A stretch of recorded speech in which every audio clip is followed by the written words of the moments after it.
It's the 202. It's the 202. It's the 202.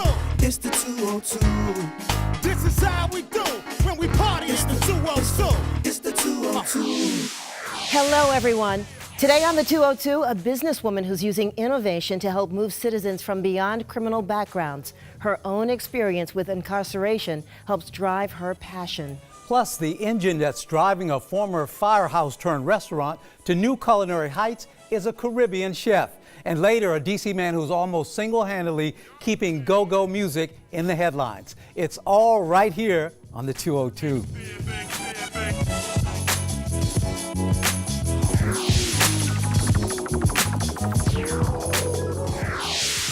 And welcome back to the 202. I'm Furman Patterson here with my lovely co-host, Michelle Wright. Thank you, Furman. And over on the turntables, today's guest DJ Two-Tone Jones, all flying his shades.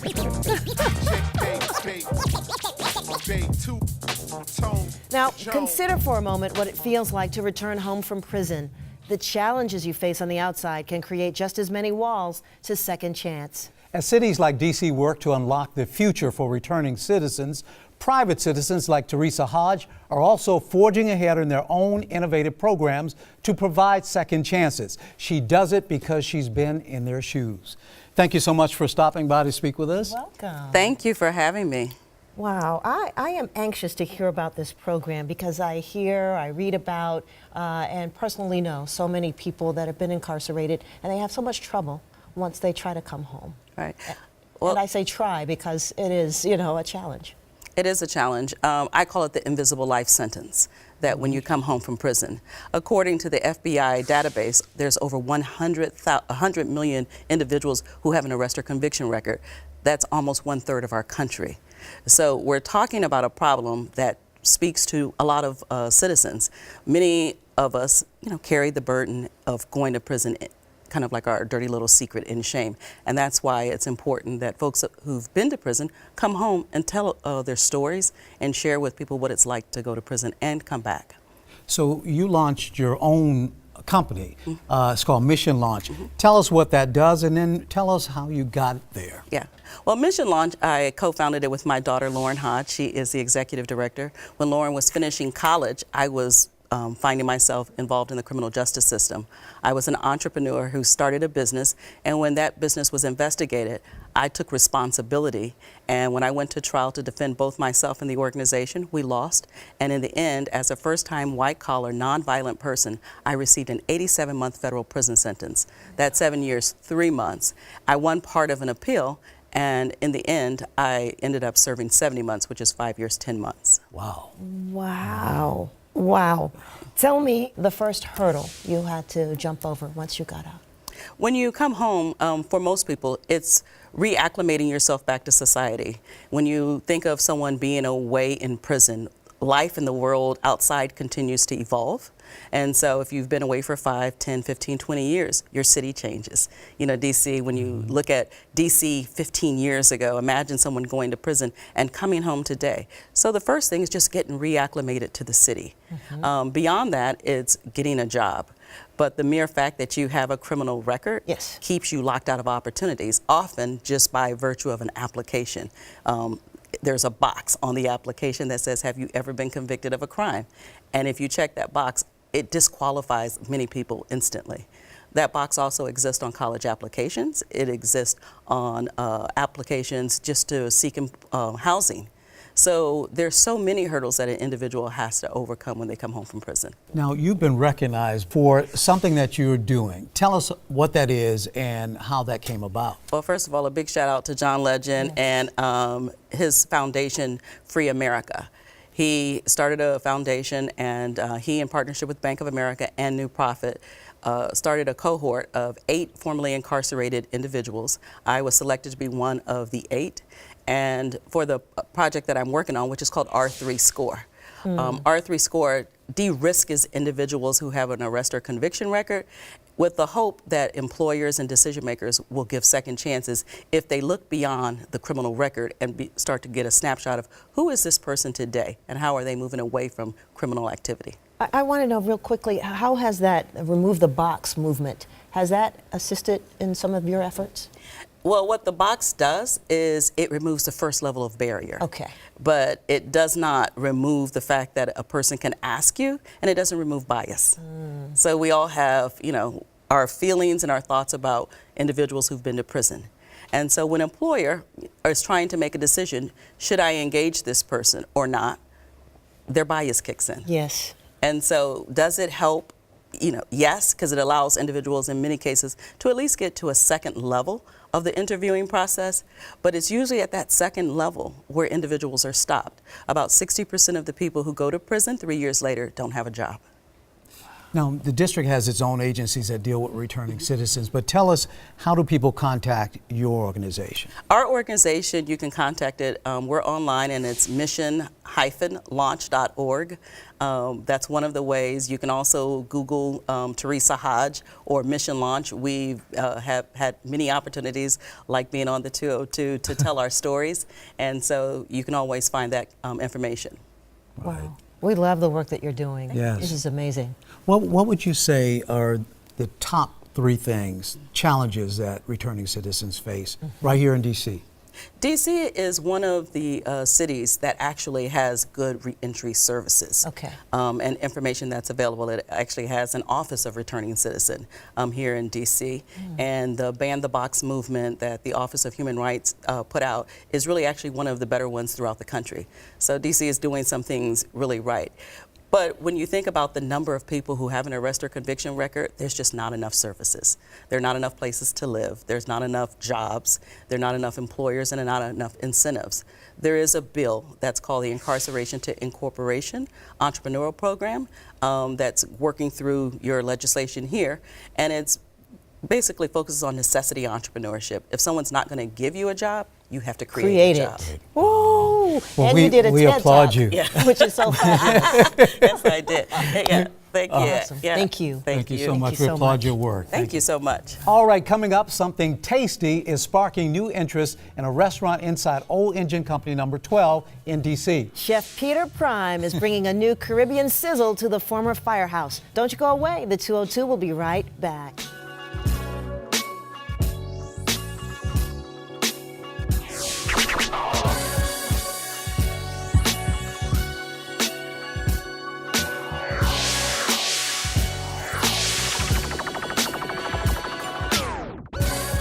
It's the 202. It's the 202. It's the 202. It's the 202. It's the 202.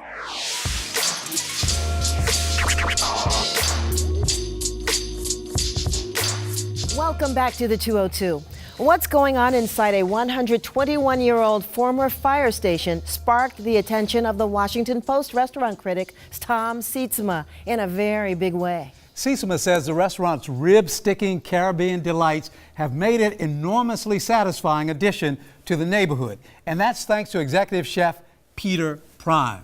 Love the name. Prime. I know. Welcome. Hey, thank you. Thank you for That's having not me. a made-up name. That's your real name. That is my real name. And it's actually my daddy's name as well. Wow. So, yeah. You were destined for this. It feels that way. We've come to me cooking my food from my home country, inspired by the stuff that I've been through, the places I've worked here in D.C. And I think, Wow. yeah, And your it is home kinda country? destiny. Yeah. Yep. I'm originally from Trinidad. Trinidad. Trinidad, Yeah. All right. okay. Yeah. Okay. Awesome. This presentation is amazing. I love the colors. I love the textures. What do we have here? So we have some of our rum and guava glazed oxtails Wait a second. Rum. and guava. Wow. Mm-hmm. Okay. Go ahead. All right. This is what we call a lacquered chicken, and it's inspired by Trinidadians of Chinese descent. Some coconut collard greens, a little bit of crispy Yes. okra on top. And then we have our hen of the woods mushroom that is marinated in jerk spice and some miso. Wait, did you say what the lacquer on the chicken is? So it's our house hoisin glaze, So I make caramel with ginger and star anise and those sort of flavors, and we glaze it a little soy sauce. And it reminds me of the uniquely Trinidadian Chinese food that we have back home, which is really different from the Chinese food that I had here, but it's its own unique thing. I love. Now in front of me is a big old flank of meat. And that's our Tell us about Wagyu it. tri-tip. It's the breed of cow that they use to make Kobe beef, but it's grown here in the U.S. and it has really great marbling, great fat in between the meat, so it's a really juicy, rich steak. Now we've We read serve about that. and heard about Wagyu beef, but you actually brought us some. I brought you some Wagyu beef, yeah. Now, how did it feel getting, restaurants love a good review, but you had a fantastic review from the Post critic. Yes. Yeah. How did that feel for you? I mean, Sitzema. it was really gratifying. I think the response we've been getting from him and from our guests is like they get the food. I think we fill a very unique niche in DC. There's not a lot of little more high-end Caribbean food and flavors. Yes. Where you can go for a full sit-down restaurant experience, and I think we've accomplished that, and I think people are appreciating it. And you use the word unique. It is unique being in a firehouse. It is. Tell us about being in such a venue. A It lot is of almost. history, a lot of history, a neighborhood landmark. A lot of people, I used to go by the firehouse on my way to school. I remember when it was functioning. We have a lot of old firefighters who come back and nice. just want to walk through and relive some of their memories. So we do have a lot of respect for the building. Try to preserve as much of it as possible, and proud to be there and hopefully doing something. Well, we have a lot of respect for this banquet that you set up for us. Awesome. Our Show us what we taste can buds eat. are fired up. Well, you want to get to cutting Yeah, some of I'll this cut some of Wagyu? the steak for you, and you guys feel free. Okay. It's finger food. We sit around. Okay, we'll We'll switch allow it sides. on that way. But while you're cutting, what is this? Is this black butter? So that's here? black butter, and I actually use that on some of the Wagyu. We flame it, and What did you use to make the butter black? so there's black garlic. There's some squid ink in there, as well as we smoke the butter before we even start. And Now, it seems like you go through so much to to make sure that we're going to taste something so delicious. Look at that meat, Furman. so that's the marbling that you see all the way through. It's super juicy. I'll slice some more fruit. Looks like it would melt in your mouth. Yes. It does. It does. Speaking of melting your mouth, don't mind me because I'm just going to take Yeah. a little taste. Tell Please do. me, that lacquered chicken there? Yes, a little sweetness to it too. Sweetness, Like your chicken? the savory soy, it all comes together. Delicious, delicious. I know our crew wants some of this. I know. We'll try and save a little for it. So what kind of desserts are served at the restaurant? So our most popular dessert is something called the Urban Legend. It's something that was inspired by the new business owner, Jenna Mack. She wanted something that spoke to her childhood. It's called the Urban Legend because I guess you know the story of you eat Pop Rocks and drink some Coca-Cola, Yeah. and you may explode. Explode. So our dessert is we made Try that if you banana can. banana fritters. We did a rum and Coke sauce, and you pour that over the banana fritters. Add your Pop Rocks, and it's a musical, fun, exciting, active, interactive dessert, and it's been really popular. Chef, who cooks for you at home? My wife, and during a restaurant opening, I'm not home a lot, so I try to bring some home and gain some goodwill. Wow. And as you're preparing these fantastic meals, do you listen to any music? We always want to know what chefs do to inspire them. Little reggae, little calypso, depending on what point in the process I am. Sometimes I need to go a little faster. We do some up-tempo calypso. I love that. I didn't give up meat for Lent, so can I taste a Please, piece of please that? do, please. Okay.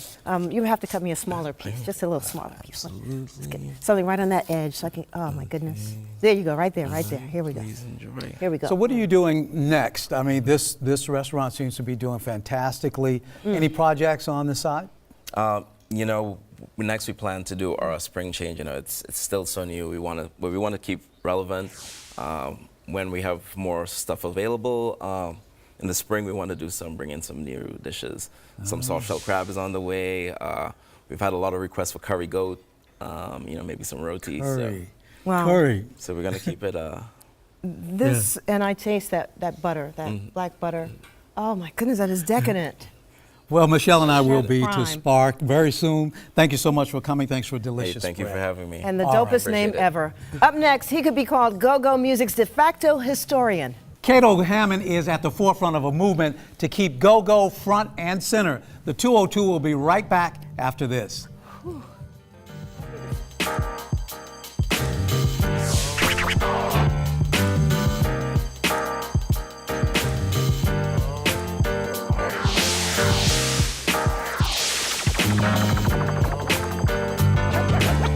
It's the 202. It's the 202. It's the 202. It's the 202. It's the 202. Welcome back to the 202. To say Kato Hammond is an avid Gogo fan is an understatement. He's not only been a part of the DC-born music culture, but one of his biggest advocates. Yes, and he was so passionate about go-go music that he built his own website back in 1996, and he named it after one of his favorite Rare Essence songs, Take Me Out to the Go-Go. Thanks so I much, had to man, do for it. stopping Yes, by. yes. Hey, you can't help but do it. You know what I'm saying? Did she do a good job? Is man? she excellent? Oh, she always have been. Thank you, Kato. Listen, what is go-go music for those that don't really understand it? Well, go-go music is the music that was born here in Washington, D.C. Just like you have many areas that have music that's distinctly where they're from, whether you're in New Orleans or New York or Nashville. D.C. is the music that was homegrown here, which was founded by the late Chuck Brown. And it's music that was birthed by Chuck, but flourished by many, many bands over the years. And we're talking about birthed in the 70s, and it's been going on since the 70s. Strong as it has been when it first began, you know, and when you're talking in the city. Now, you started out as a musician, so you've been in the mix Yeah. from early on. Well, I started out as a fan. Yeah. My first time going to a go-go was at 14. Wow. At the age of 14 back in 1979. Who snuck you in? My brother, actually, it was my older brother, the club called the Club LeBaron. And so I started as a fan and grew up playing in the bands, you know, and then I played with a couple of bands that were kind of big names in the area. One was a band called Lil Benny and the Masters, and another was a band called Proper Utensils. So, yeah, I grew up in it. You know, Okay. I'm embedded in it. Okay. without a doubt. Now, some that have lived the go-go lifestyle and been around go-go music for a long time would say that go-go is a type of music that you have to experience, that it doesn't translate to radio. You have to, it's definitely an experience because go-go, the biggest thing about go-go, and you'll understand it once you go there, is that go-go is 50% the band that's on stage and 50% the crowd. For a successful go-go to be successful, both sides have to input to it. And I've always said that, for example, over the years, we have brought many people outside of the area in the music industry who come in here and they don't understand go-go. They hear it, they don't understand it.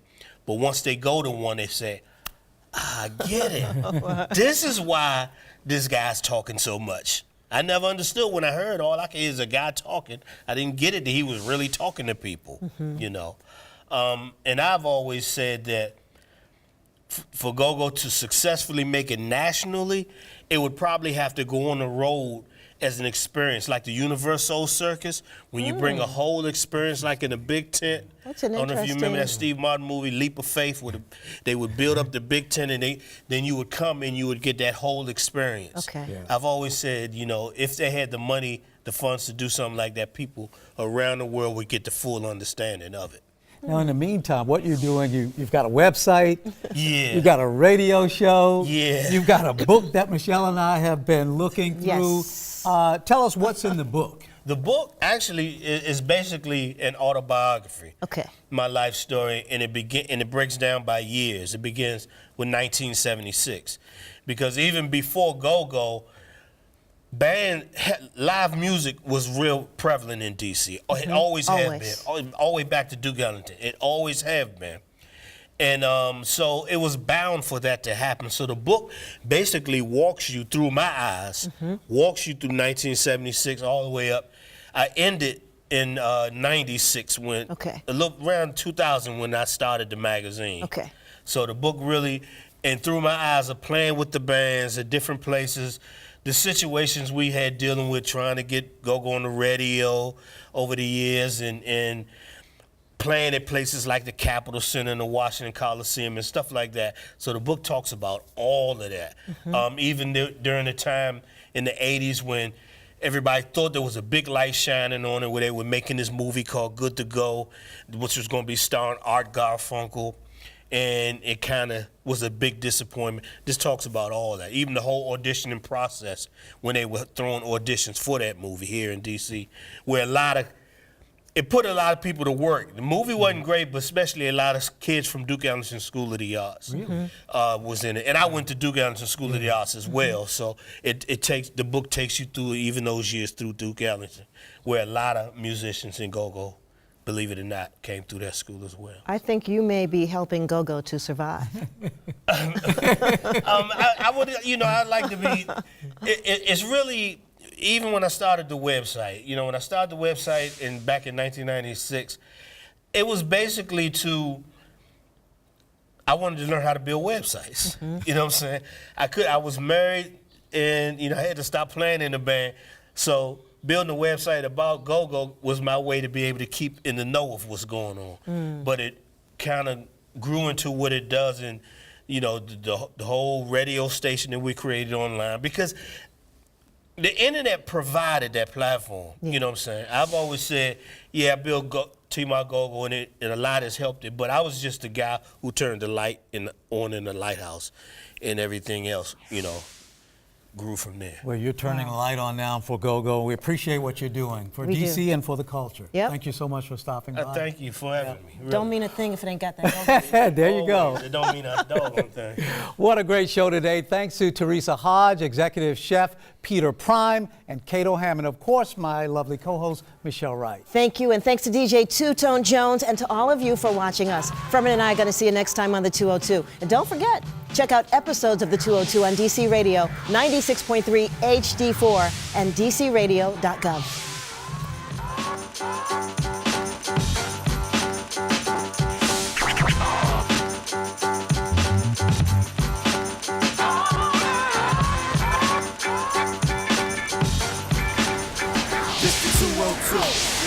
This the 202. This is how we do when we party in the 202. Hey.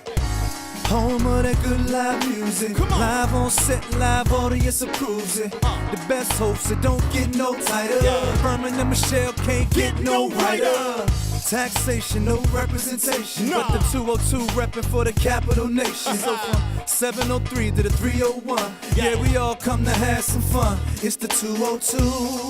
It's the 202. This the 202. It's the 202. This is how we do when we party in the 202. It's the 202. This the 202. This the 202. It's the 202. This the 202. This the 202. It's the 202.